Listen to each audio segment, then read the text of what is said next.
Bonjour à toi, cartésien, cartésienne. Bienvenue sur notre nouvelle vidéo des Marque tes chroniques. Quel sera le thème abordé aujourd'hui? C'est à vous de le découvrir. Alors, je demande de la musique d'ambiance, s'il vous plaît.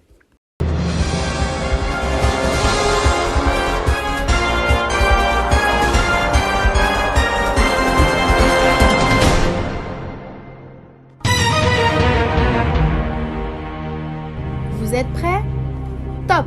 Alors, c'est une entreprise qui se positionne en tant que leader incontesté du marché de la grande distribution.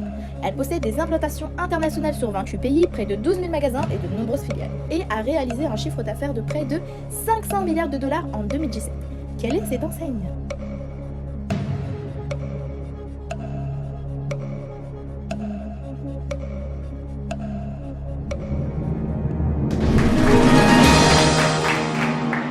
Walmart, cette illustre et géante entreprise, a été évidemment conçue par le fabuleux Sam Walton.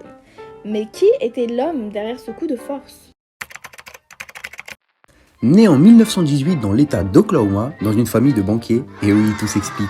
Ce dernier déménage ensuite dans le Missouri, où il grandit et étudie, d'abord au lycée Hickman, où il se voit décerner le prix de l'élève le plus polyvalent, puis à l'université du Missouri, où il est diplômé en économie.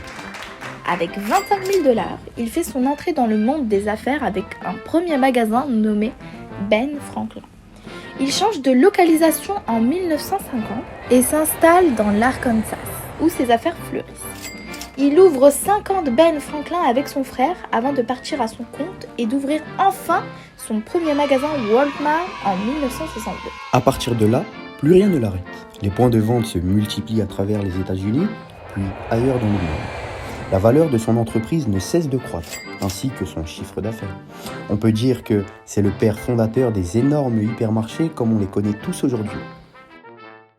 Mais comment a-t-il révolutionné le marketing de la grande distribution? Si Sam Walton aujourd'hui est considéré comme l'un des plus grands personnages ayant révolutionné le marketing, c'est aussi lié à sa politique de prix bas qu'il met en place dans sa chaîne de grande distribution Walmart.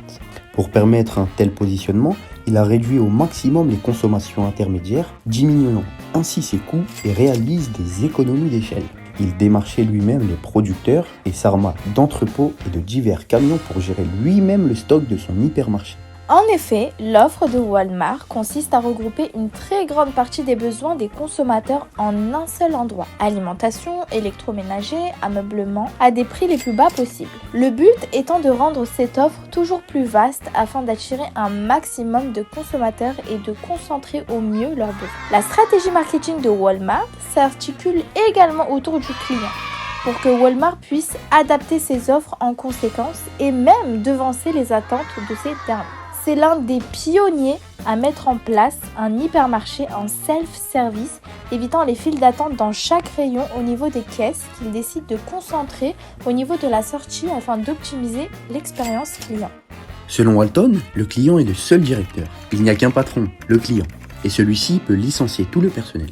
Cette citation montre bien l'importance qu'accorde Walton à sa clientèle, qui doit être la plus satisfaite possible par les produits proposés, mais aussi des équipes qui doivent être non seulement à l'écoute du client, mais surtout s'adapter à leurs exigences.